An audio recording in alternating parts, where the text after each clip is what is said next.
Je vous propose aujourd'hui une émission consacrée au haïku japonais avec la diffusion d'un extrait du cours de Roland Barthes au Collège de France, la préparation du roman. Rappelons tout d'abord que Roland Barthes est un écrivain, critique et sémiologue français, né en 1915 à Cherbourg et mort en 1980 à Paris. Il fut l'un des principaux animateurs de l'aventure structuraliste et sémiotique française. Il a été nommé professeur au Collège de France en 1976. Les cours et séminaires de 1978-79 et 1979-80 de Roland Barthes ont été réunis sous le titre général de la préparation du roman 1 et 2.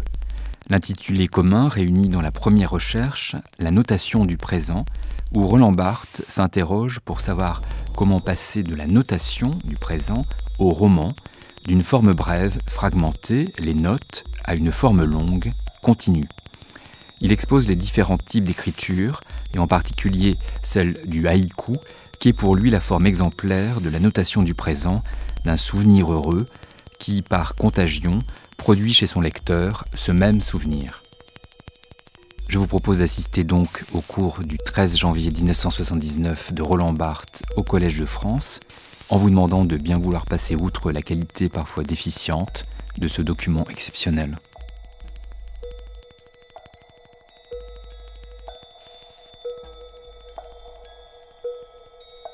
Le désir de haïku, extrait du cours de Roland Barthes au Collège de France, séance du 13 janvier 1979.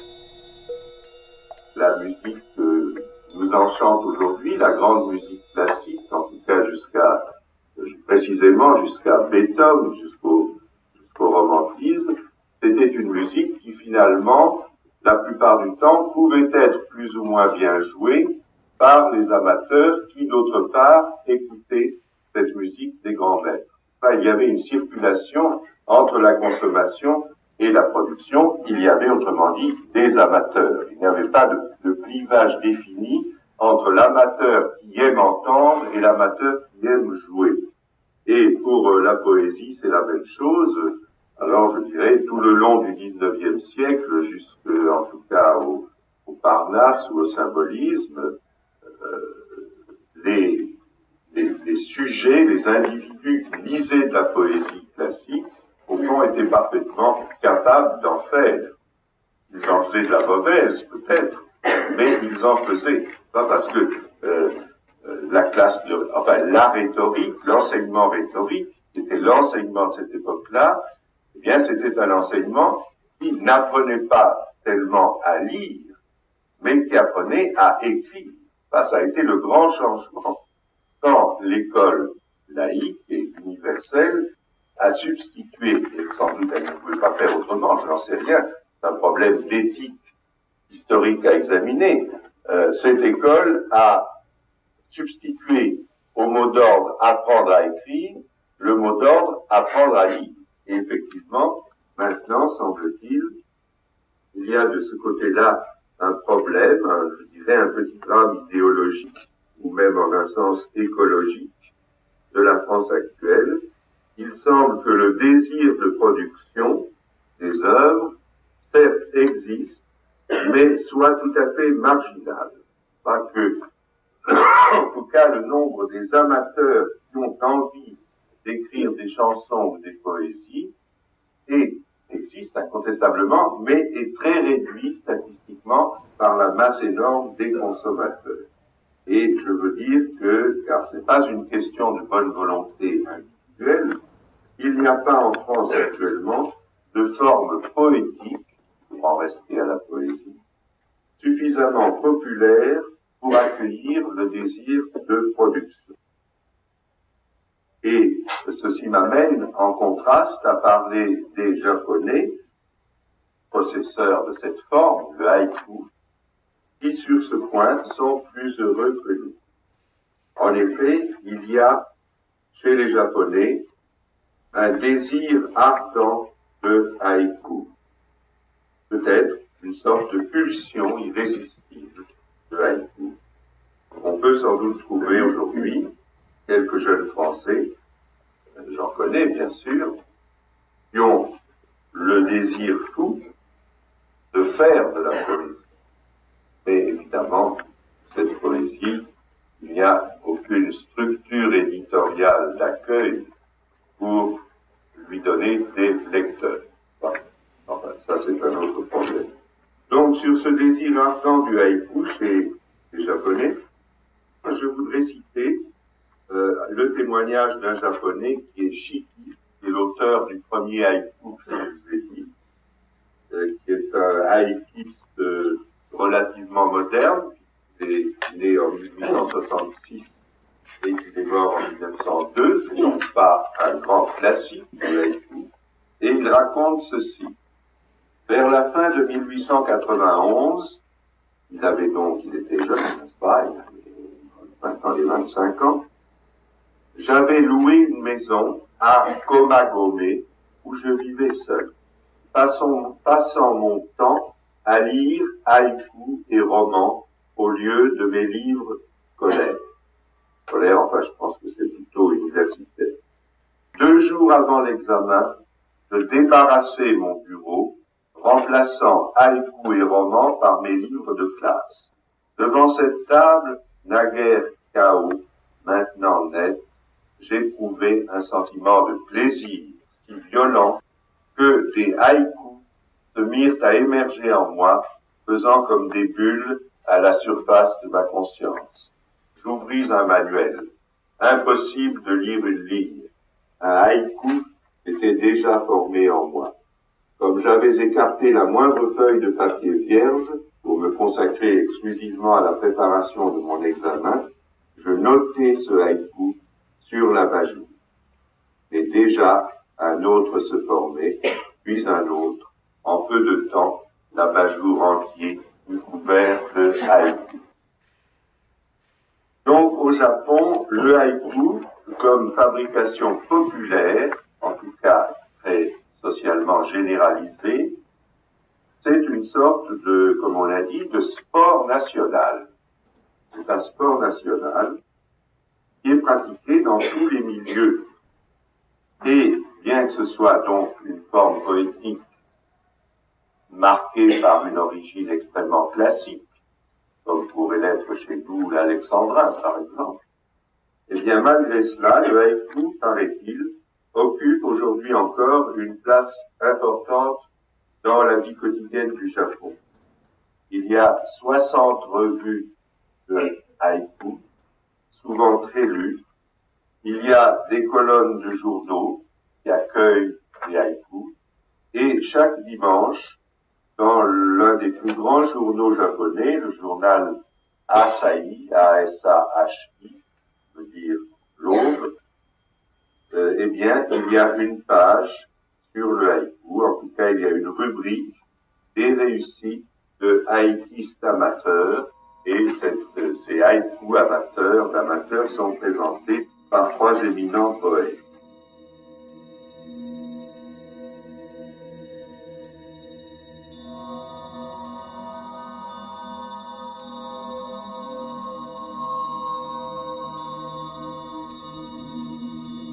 Entre les mots de Roland Barthes sont plantés 6 jardins japonais par le compositeur Kaya Sariao.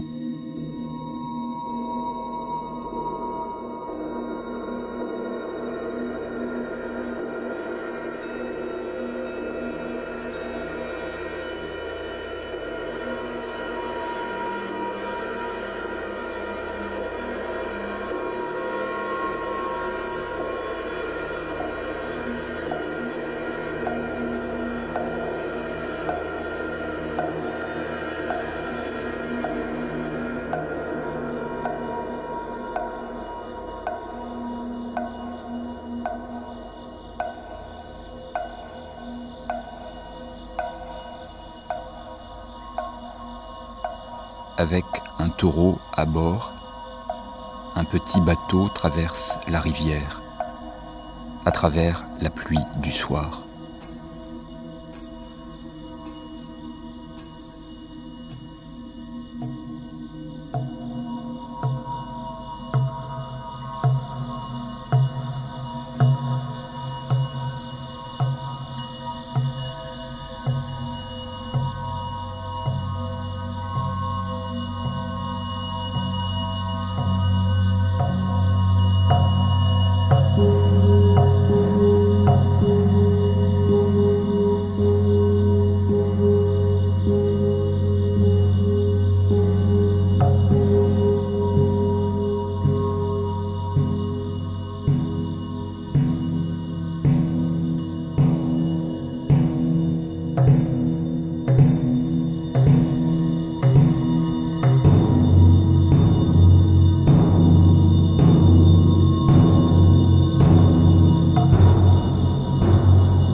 Alors, ce plaisir intense de faire des haïkus, ce désir ardent de haïku, peut-être est-il lié au Japon, c'est pourquoi à la lettre il est impensable ici chez nous, ou un équivalent même est impensable, à la contrainte métrique du genre, à savoir les 17 syllabes, 5 plus 7 plus 5. Ces 17 syllabes sont choisis parmi les 50 groupes de consonnes plus voyelles permis par le phonétisme japonais. Donc, en principe, il y a une combinatoire générale de 50 éléments. Et mathématiquement, cette combinatoire est évidemment calculable. Mais si les combinaisons de syllabes veulent avoir un sens, le nombre des possibilités tombe de beaucoup, et c'est un nombre réduit de possibilités. D'où l'existence de recueils comportant des milliers de haïkus, afin que le poète puisse vérifier que personne n'a encore composé le haïku qu'il compose. C'est un apologue très beau, je ne sais pas très bien comment le commenter encore, donc je ne le commente pas, mais je veux dire, le rapport de la performance et du code ici est assumé d'une façon qui me séduit énormément. Alors, vous le voyez, en somme, le haïku, ça pourrait être défini au Japon comme un jeu de société dont nous serions bien incapables. Imaginons nos soirées où nous nous mettrions à faire des compétitions de poèmes. C'est peu imaginable, à vrai dire. Donc, c'est un jeu de société, mais dont l'enjeu, c'est ça qu'il y a de beau, dont l'enjeu n'est pas la performance maths, comme par exemple chez nous, pour les mots croisés ou pour des jeux comme le Scrabble, mais l'enjeu, c'est ce que j'appellerais une vibration du monde, que nous pouvons appeler le poétique. Et c'est pour cela que dans le haïku, maintenant, il y a la présence d'un code ancestral très ancien, et ce code ancestral peut ingérer des matériaux modernes. Et je vous ai donné le troisième haïku est un exemple de cette intrusion d'un matériau moderne dans la forme haïku. C'est un haïku de Meijetsu qui dit « Les citadins, rameaux d'érable dans les mains, frein du retour ». Voilà le frein, objet absolument technique, qui arrive dans le haïku. Donc, c'est la bonne formule, et on peut envier le Japon, ou les Japonais, qui peuvent faire des haïkus à la fois modernes et vivants, plutôt anciens et vivants, modernes et réguliers.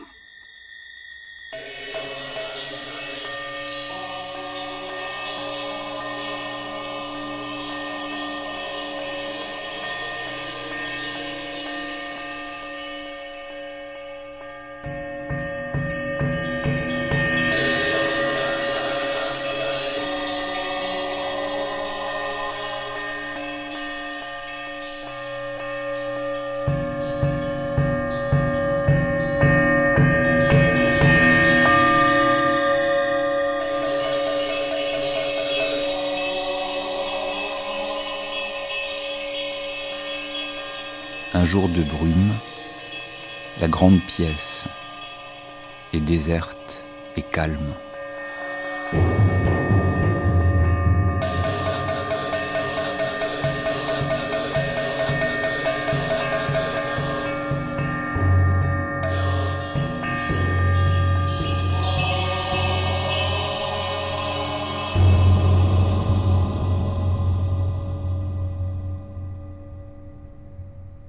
Alors, pourquoi pas nous? Pourquoi est-ce que nous ne pouvons pas, nous, faire, pas des haïkus, mais des poèmes qui auraient la même fonction transsociale et transhistorique que le haïku chez les Japonais? Eh bien, peut-être, je ne sais pas, par l'absence, à cause de l'absence d'une forme métrique, car les grands maîtres, ME et RES, les grands maîtres français, usés, vous le savez, et sont dévalorisés par l'usage scolaire. Il y a eu un rôle négatif de l'école, du scolaire, plutôt, enfin, il y a eu un rôle positif énorme depuis 100 ans, plus, enfin depuis que l'école primaire gratuite et obligatoire existe, mais il y a eu aussi un rôle négatif dans le fait que la récitation et la dictée ont tué certaines formes poétiques. Vous savez très bien qu'il y a une sorte de ridicule, même si ce ridicule est immérité, de l'alexandrin, par exemple, qui, par sa structure, est lourd, narratif, et qui maintenant n'est au fond plus qu'un objet de parodie. Et la poésie française s'est donc trouvée par la même acculée à s'alléger et à se maintenir vivante par l'abandon du maître, de la maîtrise ou du code. Deuxièmement, même si nous avions un maître encore vivant, nous ne pourrions accéder à un équivalent du haïku sans difficulté. Pourquoi? Je dirais probablement parce que les mots référents, les référents, le taureau, la chambre, etc., sont usés. Ce sont des mots qui sont devenus très littéraires, anciens et non poétiques. Il semble qu'au Japon, il y ait un rapport encore vivant, je dirais, avec le matériel poétique classique, avec les épis, avec les moineaux, avec les fleurs, avec les feuillages. Vous pouvez imaginer le glissement qui se produirait chez nous si nous transposions un haïku qui n'est pas dans le recueil, mais que je vais vous lire, qui dit, ce haïku donc, japonais tout à fait, dit, dans le saké dérobé, n'est-ce pas, le saké c'est l'alcool de riz national du Japon, dans le saké dérobé, en secret, il a trempé une rose. Très beau haïku. Bon, imaginez en France ce que ça donnerait. Dans le Pernod dérobé, en secret, il a trempé une rose. Vous direz, on pourrait tout de même mettre le vin et pas le Pernod, n'est-ce pas? Et le vin, ça a tout de même ça a eu en France une dignité poétique. Mais cette dignité poétique est en fait perdue depuis longtemps, probablement depuis la Renaissance, depuis la poésie de l'école de la Pléiade, car le vin n'est plus senti chez nous, je crois pouvoir le dire, comme poétique, comme bucolique, comme hédoniste, mais comme énergétique et gaulois. Et de toute manière, il serait, je crois, très intéressant, je le dis à ceux qui cherchent ces sujets de recherche, d'examiner, d'analyser, de voir quels sont les objets mythiques dans lesquels les Français aujourd'hui investissent. Ça serait difficile à trouver, mais il y a une mythologie, il y a une mythologie permanente des Français à faire, mais il y a de plus peut-être une mythologie poétique. Et de voir quels sont les objets, donc, poétiquement dans lesquels les Français peuvent aujourd'hui investir sans se référer à des mots très usés et très anciens de l'ancienne sensibilité poétique. Eh bien, et pourtant, je dirais que chez certains d'entre nous qui aiment le haïku, il subsiste une envie de haïku, un fantasme langagier de haïku, même sans métrique. Rien qu'en tronçonnant la notation, en 3, nous jouons au haïku. Nous essayons de faire des haïkus, je parle pour certains. Et naturellement, le problème, c'est que ça ne prend pas. Ce n'est pas vraiment. Les haïkus, même traduits, probablement qu'il manque le maître, le code, même si c'est pour le lâcher selon une licence poétique. Il faudrait donc, je dirais brutalement, qu'un poète, avec un grand P, nous retrace un vers nouveau, que l'école, que le scolaire n'aurait pas encore exprimé, et qu'on pourrait parodier La Fontaine, dire, mais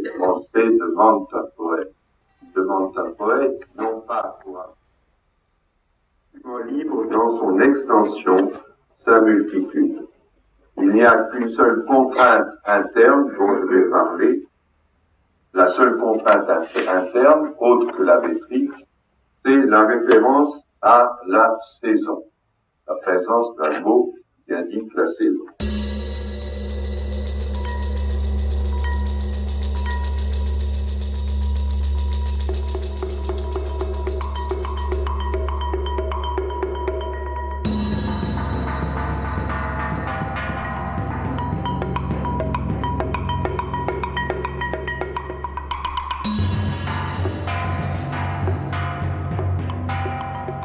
Les citadins. Rameaux d'érable dans les mains. Train du retour.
Extrait du cours de Roland Barthes au Collège de France, Le désir de haïku, séance du 13 janvier 1979. Mais, de toute manière, ce n'est pas un genre qui est défini topiquement par un type de sujet, contrairement à toute la poésie gréco-latine. La ténuité, la futilité fait que les haïkus se dérobent à toute classification. Il y a une classification traditionnelle, et précisément par saison. Vous trouverez par exemple le livre de Bliss, les 4 volumes correspondent en gros, je crois, aux 4 saisons. Les haïkus sont groupés par saison. Et l'un des traducteurs plus récents, et d'ailleurs un très bon japonisant, Koyo, rejette cette classification. Je crois qu'il a tort, car aucune autre ne peut lui être substituée. Le haïku, c'est l'inclassable radicalement, c'est-à-dire le livre qui peut être ouvert au hasard dans tous les sens, sans qu'une parcelle de sens soit perdue. C'est un monde, je dirais, où le syntagme, ou en tout cas où le grand syntagme, est lié. Il n'y a aucune liaison possible entre deux haïkus. Donc, par là même, il y a émergence de l'immédiat absolu. Le haïku, c'est le désir immédiat, sans médiation. Et donc, la fonction légale de la classification, car la classification est toujours une loi, c'est toujours la loi, cette fonction est perturbée. Et il faudrait rappeler combien cette perturbation de la classification, c'est-à-dire ce désir de ne pas classer les objets, combien ce désir est moderne et combien il répond à un souci actuel qui reste d'ailleurs dans bien des cas un souci d'avant-garde. Il y a bien sûr le désir des fragments, la hantise d'écrire par fragments, ce qui veut dire que je ne veux pas classer ce que j'écris, mais aussi tous les arts de l'aléatoire. Le musicien américain John Cage, par exemple, on sait qu'il a un grand intérêt pour les champignons. Et alors on raconte que son intérêt pour les champignons proviendrait du fait que dans le dictionnaire américain, music et mushroom sont proches l'un de l'autre. Et ça, c'est très intéressant parce que ça veut dire que music et mushroom, musique et champignons, sont présents l'un à l'autre et pourtant ils ne sont pas reliés. C'est donc un mode de coprésence qui est encore très difficile à penser, en tout cas à valoriser. C'est un mode de coprésence qui est très difficile à concevoir comme une valeur poétique. Penser une coprésence sans qu'elle soit métonymique, antithétique ou causale. Au fond, c'est faire échec à la métonymie. Et ça, c'est extrêmement difficile. C'est une prouesse de l'esprit. Une consécution sans logique, voilà ce qu'on pourrait dire. Une suite, une consécution sans logique, et pourtant, sans que cette consécution signifie la destruction de la logique. Autrement dit, une consécution neutre. Telle serait la surface d'un recueil de haïku. La troisième attestation, qui renvoie à la liberté de désir de faire du haïku, je la prendrai dans un exemple personnel. Un ami m'a fait cadeau, il n'y a pas très longtemps, d'un cahier manuscrit qu'il avait écrit de sa main de haïku, qui avait été rassemblé et écrit par lui. Eh bien, certains de ces haïkus, je les ai reconnus, parce que je les avais déjà lus dans des recueils publiés. Mais pour d'autres, précisément, je ne savais pas s'ils étaient d'auteurs inconnus de moi, ou s'ils étaient de cet ami. Et cela m'a beaucoup impressionné, ça m'a d'abord angoissé, bien sûr, chaque fois qu'on est en face d'une absence, d'une impossibilité d'assigner une propriété, d'assigner un nom. Nous avons un tel conditionnement à l'assignation que si cette assignation ne se produit pas, nous sommes tout de suite troublés. C'est le thème précisément de l'anonyme. L'anonyme nous trouble toujours, même lorsqu'il est bienveillant et que je l'appelle l'inconnu. Alors, j'ai compris à ce moment-là que le haïku, en quelque sorte, était prédisposé à faire trembler la propriété. Le miracle du haïku, c'est que chaque haïku est le sujet lui-même, c'est une quintessence de subjectivité, mais ça n'est pas l'auteur. Le haïku ne donne pas la sensation de l'auteur, il donne la sensation du sujet. Et on peut dire que le haïku appartient à tout le monde en tant que tout le monde peut avoir l'air d'en faire. Et qu'il est plausible que tout le monde en fasse. Ainsi, il était démontré que le haïku est du désir. Cela m'était démontré dans la mesure où j'ai compris, par ce recueil offert, que le haïku circule, que la propriété, qu'on appelait pour la littérature en latin l'auctoritas, auctoritas, où est venu le mot auteur, précisément, l'auctoritas, la responsabilité, eh bien, l'auctoritas, la propriété, passe, circule, tourne, comme au furet, et comme fait le désir. Voilà pour le désir de haïku.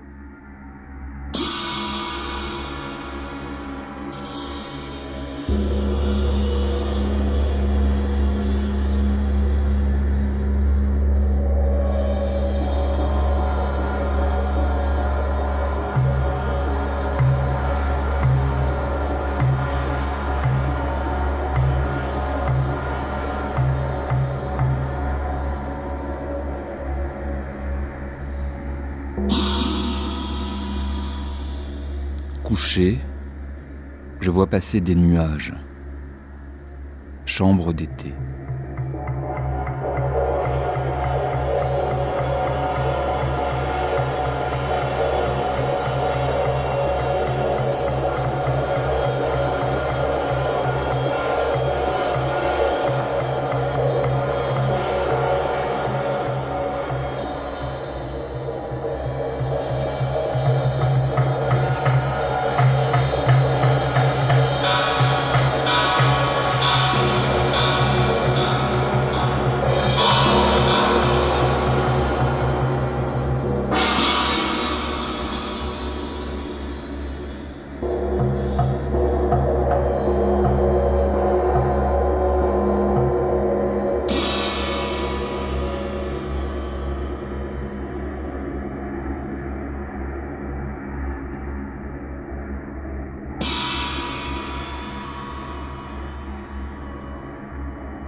J'aborde maintenant un autre chapitre dont je vous donne tout de suite le thème général, qui est le temps qu'il fait.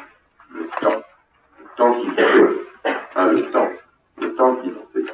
Alors, je l'ai déjà indiqué, dans les haïkus, surtout les plus anciens, il y a toujours, en tout cas à ce moment-là, une allusion à la saison.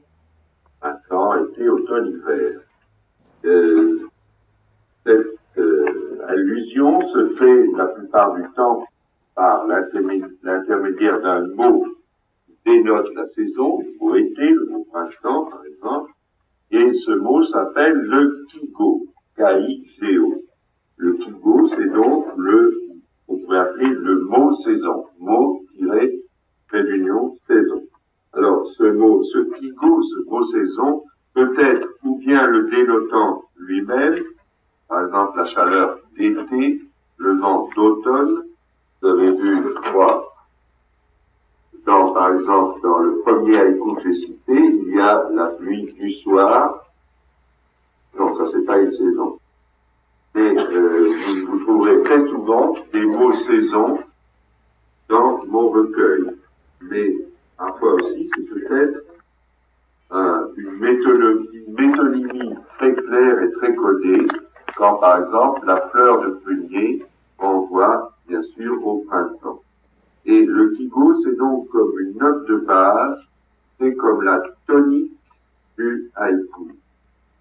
Autrement dit, dans le haïku, il y a toujours quelque chose qui vous dit où vous en êtes de l'année, du ciel, du froid, de la lumière.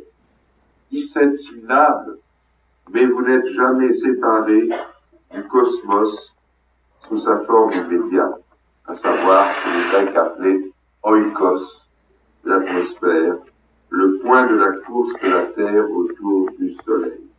Toujours dans un haïku, vous sentez la saison, ou parfois seulement le moment du jour, n'est-ce pas? Mais vous êtes à la fois, vous sentez la saison ou le moment comme une effluve et comme un signe. J'ai essayé de donner des exemples. L'exemple 4, couché, je vois passer des nuages, chambre d'été. Alors, je voudrais un petit peu, comme ça, rêver un peu autour de ce haïku et dire que la prégnance de la saison, couché, je vois passer des nuages, chambre d'été. La prégnance de la saison, savoir l'été, se développe, me semble-t-il, ainsi. Premièrement, ce qu'on appelle le dénotant, c'est-à-dire le mot été lui-même, est en soi un mot très fort pour moi. Je dirais que, pour moi, dire été, dire le mot été, c'est déjà voir l'été. C'est être dans l'été. C'est peut-être là un problème de linguistique subtil, il y aurait un différentiel de prégnance référentiel selon les mots. Par exemple, la nourriture dans les romans. Quand des référents alimentaires passent dans un roman, il peut y avoir une prégnance très forte du référent à ce moment-là. Si on a très soif, voir passer dans la phrase le mot champagne a un effet très fort. Je me rappelle toujours avoir été frappé par cette espèce d'évidence référentielle par un épisode d'un roman qui ne s'appelle pas de la grande littérature, qui était Goldfinger, et où il y a au début un repas avec des crabes et du champagne rosé. Et la prégnance de ce petit menu m'est restée très vivement dans ma sensibilité. Et j'ai essayé plusieurs fois de refaire le menu des crabes et du champagne rosé, mais ça ne marchait jamais bien. La salle à manger du restaurant était froide, tout ceci, cela. Enfin, on quittait le fantasme pour la réalité. Donc, première considération. Seconde, c'est que l'été qui est capturé dans la chambre est évidemment plus intense, car il est capturé, si je puis dire, comme absent. Il est capturé dehors. C'est dans l'intérieur, là d'où il est repoussé, que l'été est le plus fort. Il triomphe dehors et son intensité est une intensité de l'indirect. Comme quoi l'indirect est la voie même de communication, de manifestation de l'essence. Il y a aussi une sorte de nouvel indirect qui est celui d'une action oisive. Voir passer des nuages. Voir passer des nuages. C'est-à-dire qu'on focalise, je dirais, hypocritement sur l'action, voir laisser passer des nuages, pour laisser fuser la sensation de saison. De même, les nuages renforcent l'été parce qu'ils sont allégués sous la forme légère de ce qu'ils passent. Donc, en tout ceci, dans ces 17 syllabes, il n'y a évidemment aucune description de l'été. C'est ce que j'appellerais, j'invente le mot, et c'est un mot latin, c'est un pur surrectum, SU de REC-TUM, c'est-à-dire ce qui est suscité. On pourrait appeler ainsi la catégorie linguistique ou poétique de ce qui est suscité. Le mot, en tant qu'il suscite, il provoque, il fait exister, il fait se lever, il fait surgir, surgérer. Et on pourrait même dire qu'à ce moment-là, le mot a un pouvoir actif, il est celui qui lève, surrector. Et la ténuité du haïku ne doit pas faire illusion, je dirais que sous forme d'une enclosure, d'une clôture stricte, c'est le départ d'une parole infinie qui peut déplier l'été en nous par la voie d'un indirect qui, structurellement, n'a aucune raison d'en finir, comme la phrase.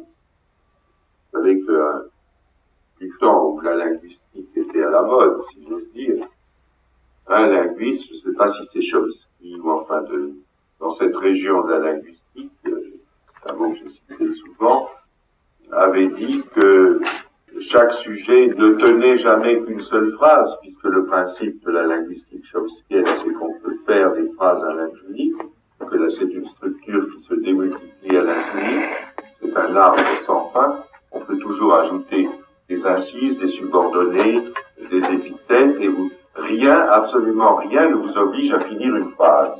Rien structurellement ne vous oblige à finir une phrase, et ce linguiste avait dit que finalement chacun de nous ne disait jamais dans sa vie qu'une seule phrase, que seule la mort venait interrompre.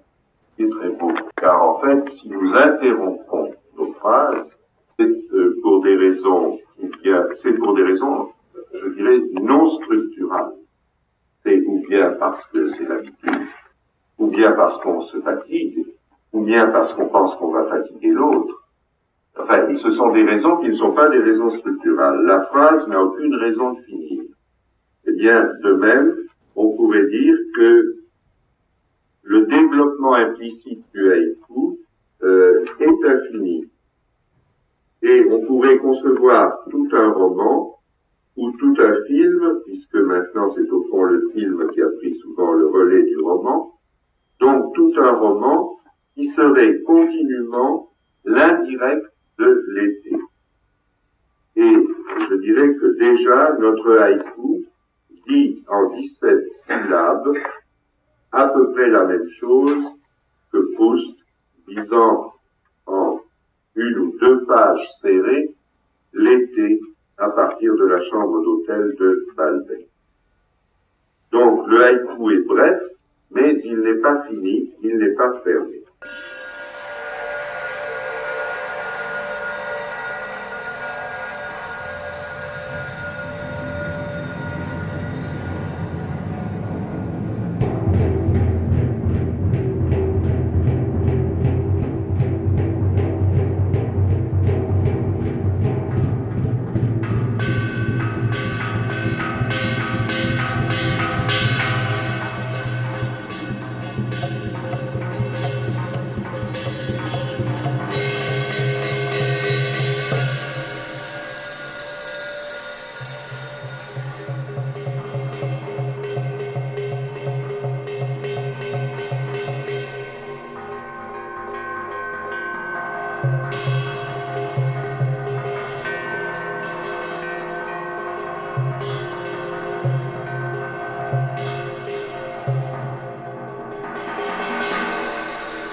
Le vent d'hiver souffle, les yeux des chats clignotent.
Le deuxième haïku que je voulais citer, c'est le numéro 5.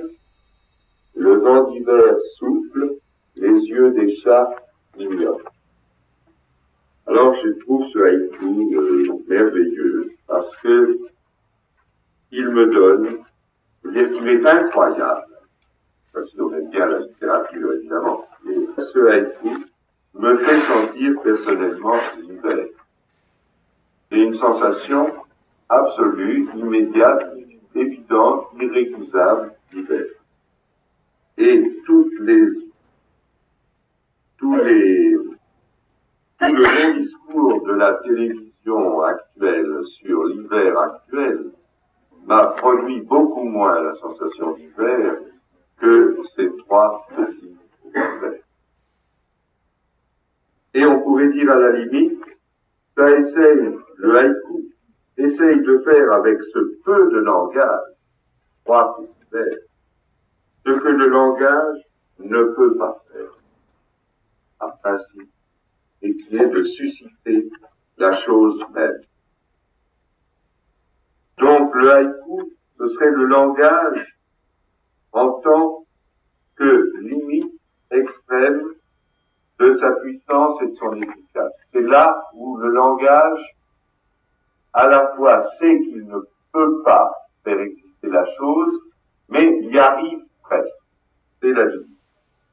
C'est vraiment le discours, au sens sémiologique du terme, le discours en tant qu'il compose, qu'il compense la langue et qu'il la rémunère. Vous connaissez ce thème Mallarmé. Donc, bien que Koyo ait renoncé à classer les haïkus par saison, je dirais que la saison est fondamentale. Et elle va se présenter à nous, dans la suite des haïkus, sous une espèce plus floue et plus précise, je veux dire plus large et plus fine, qui est ce que j'appelle, avec vous tous bien sûr, et avec beaucoup d'autres Français, le temps qu'il fait, ou le temps qu'il faisait. Personnellement, je suis d'une sensibilité extrême à cette notion, et je voudrais rappeler que Proust aussi, dans son œuvre, a fait montre d'une attention extraordinairement vigilante et aiguë à tous les problèmes du temps qu'il fait. Au point que il y a eu un article savant d'un monsieur Dufour sur Proust et la météorologie, où, naturellement, on rappelle l'intérêt du père, à la fois du père de Marcel et du père du narrateur, pour le temps qu'il faisait, la consultation du baromètre, on va vous rappeler quelques épisodes, et ce monsieur Dufour a relevé dans la recherche du temps perdu 80 passages où Proust montre son goût pour la météorologie. Donc, le temps qu'il fait, ça peut être vécu comme une sorte d'essence de la vie, une sorte d'essence de la mémoire. Et cet investissement individuel dans la saison, dans le temps qu'il fait, je dirais qu'on peut lui donner une sorte d'ampleur anthropologique. Parce qu'il est évident que si nous, à travers toutes les déformations que les médias, tout le discours assez gluant que les médias imposent au temps qu'il fait, forme de la prestation hebdomadaire de Monsieur Météo à la télévision, tout ce blablabla sur le temps qu'il fait, eh bien en réalité, d'abord il faut comprendre que pour certains ça conditionne des plaisirs de vacances, de week-end, mais aussi nous pouvons le replacer donc dans une tradition en quelque sorte anthropologique, car il continue l'intérêt des civilisations rurales pour la saison. Et pour le temps, en anglais, weather. C'est-à-dire que les hommes ont d'abord saisi la saison, parce que leur survie en dépendait, et non pas, bien sûr, le temps duré, time. Heureusement, l'anglais peut opposer weather à time.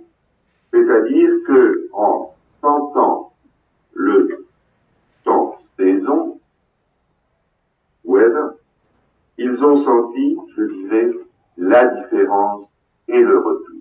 C'est ça, l'enjeu. Et que c'est un autre temps, c'est un temps de la différence et un temps du retour. Première vue, c'est donc très Nietzschean. Et ça fait penser aussi au ma japonais, cette philosophie de l'intervalle. Alors, vous savez très bien qu'actuellement, il y a une érosion mythique des saisons, et que le thème il n'y a plus de saison est lui-même un mythe actuel. Bon, cette année, le miracle, c'est qu'il y avait une saison. Les autres années, on dit toujours, il n'y a plus de saison. C'est d'ailleurs l'un de ces délicieux stéréotypes que Ionesco a placé dans sa pièce La Leçon. Il n'y a plus de saison. Et l'abolition des saisons qui est en fait, qui tend à être remplacé par le paradigme vacances-non-vacances, le vrai paradigme qui se substitue au paradigme des saisons, l'abolition des saisons est, enfin, personnellement je le pense, une forme de la pollution. Il y a une pollution du temps comme il y a une pollution de l'espace. Or, eh bien, à ce moment-là, la littérature passée devient évidemment le témoin et le monument des saisons que nous ne connaissons plus ou que nous connaissons de moins en moins. Je pense par exemple au journal d'Amiel. Amiel, dans son journal, à tout instant, je dirais presque chaque jour, il note le temps qu'il faisait ce jour-là. Eh bien, ça, c'est une forme de sensibilité qui est de plus en plus effacée. Mais quand nous lisons dans la littérature passée, je parle de moi en tout cas, cela nous parle. La saison nous parle, peut-être à titre nostalgie. Personnellement, j'ai vécu les saisons. Par exemple, dans mon enfance, à Bayonne, c'est un problème existentiel très difficile, enfin, c'est la mémoire météorologique. La mémoire du temps qu'il faisait, dont il semble bien qu'elle soit toujours très vive. Il y a à la fois une impossibilité à sentir vraiment la saison dans laquelle on est, mais un très grand pouvoir de rappeler les saisons passées. Donc j'ai connu à Bayonne des saisons extrêmement tranchées, j'ai des souvenirs d'été radieux, et je dirais que j'ai même connu à Paris, dans mon enfance, des saisons extrêmement tranchées. Je me rappelle très bien, j'ai fait pendant plusieurs années le trajet, j'ai fait à pied, le trajet qui allait de la rue Jacques Callot, enfin la rue Mazarine, la rue de Seine, au lycée Montaigne, quand j'étais élève. Et donc je traversais, pour finir, je traversais le Luxembourg. Mais avant d'arriver au Luxembourg, je traversais la place Saint-Sulpice, près de laquelle j'habite maintenant. Eh bien, j'ai des souvenirs absolument précis d'un vent absolument glacial. Traverser cette place, j'ai des souvenirs d'hiver à moins 10 ou moins 15 degrés. Donc, maintenant, je dirais que je n'ai plus froid par rapport à ce passé. Et même cette année, je n'ai plus froid. Quelque chose a disparu. Et quand je suis à Bayonne, je ne retrouve plus non plus la saison, ou très peu. Donc, c'est un thème évidemment que j'ai l'air d'exposer naïvement, mais dont je sais bien que c'est un thème mythique. Autrefois, le mythe, c'est que autrefois, les saisons étaient franches, autrefois régnait la différence. Et aujourd'hui, le monde est équivoque, au sens où Verlaine dit un soir équivoque. Le monde est équivoque, le cosmos est équivoque. Eh bien, le haïku, je terminerai là-dessus aujourd'hui, suscite des saisons franches. Et par là même, le haïku peut dire la saison, beaucoup plus sûrement que nous qui nous étonnons aujourd'hui d'une façon bouffonne parce qu'il fait froid en hiver. À samedi prochain, la suite du temps qu'il fait.